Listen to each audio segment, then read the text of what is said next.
नमस्कार दोस्तों, मैं सीए रमेश प्रभु आज आपको स्वागत करता हूं रियल एस्टेट डेली न्यूज और एक एपिसोड के साथ। आज हम चर्चा करेंगे हाउसिंग सोसाइटी, उसका रीडेवलपमेंट और अन्य मुद्दों में।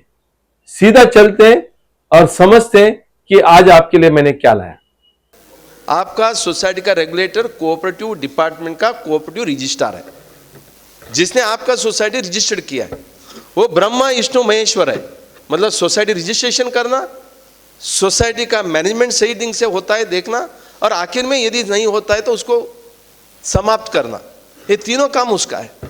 तो इसके लिए मैनेजमेंट का भाग में गवर्नमेंट का सर्कुलर या नोटिफिकेशन फॉलो करना जिम्मेदारी सोसाइटी का मैनेजमेंट का है।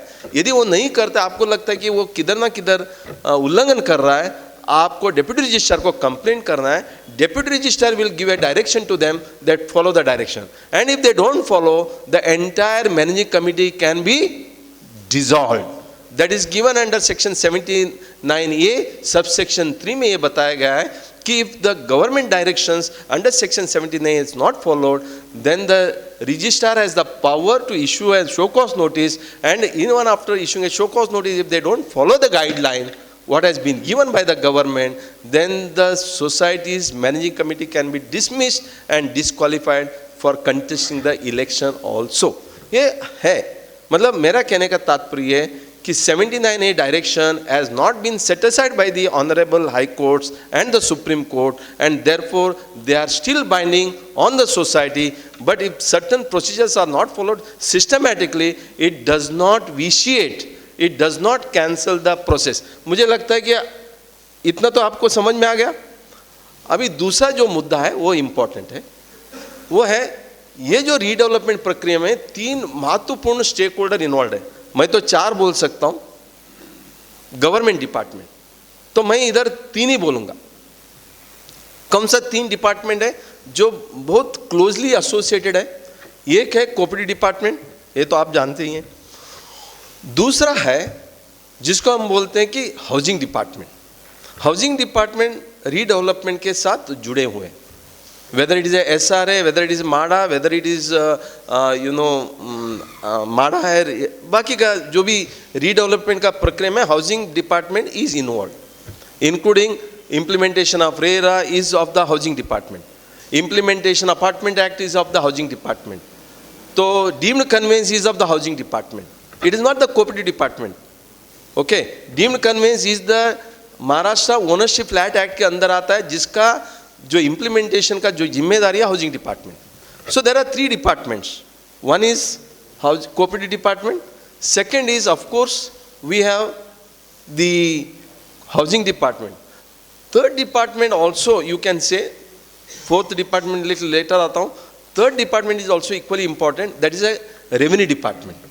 अभी आप बोलेंगे रेवेन्यू डिपार्टमेंट किधर आ गया सर? पूरा जमीन किसका है? पूरा जमीन का रिकॉर्ड मेंटेन कर रहे revenue department, that is more related to the land and records, land records, property card, conveyance, आपका फ्री होल्ड, लीज होल्ड, सब कुछ रेवेन्यू डिपार्टमेंट है।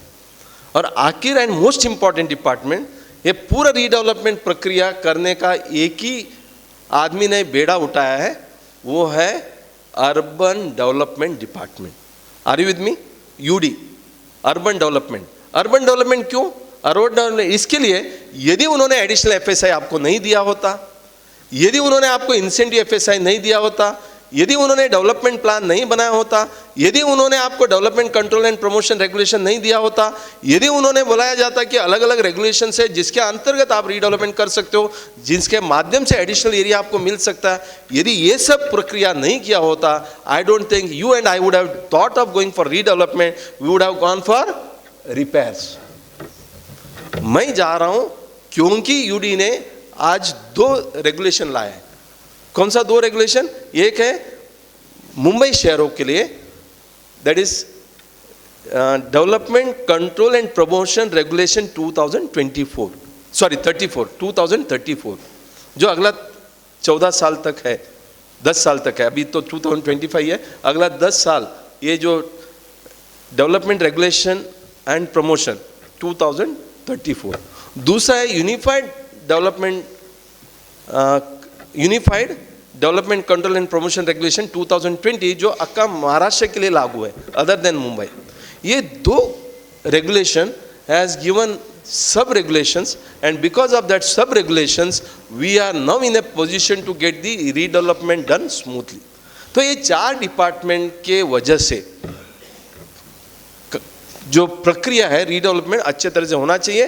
Therefore Hitesh ji, it is not only the approval department which you are talking about, UD जिसको हम बोलते हैं municipal corporation, SRA, माड़ा और सिडको जो अप्रूवल देते हैं वो तो डिपार्टमेंट है ही है.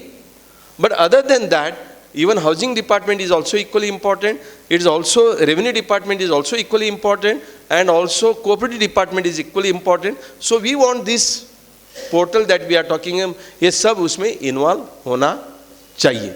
आपने आज देखा कि नया एपिसोड, ऐसे नया एपिसोड के लिए आप हमारा चैनल को सब्सक्राइब करिए और नया विषय जो जानना चाहते हैं आप हमारा डिस्क्रिप्शन बॉक्स में डाल दीजिए ताकि मैं आपको और नया न्यूज लेके आ सकूंगा. और यदि आपको कोई सवाल है उसका जवाब भी दूंगा.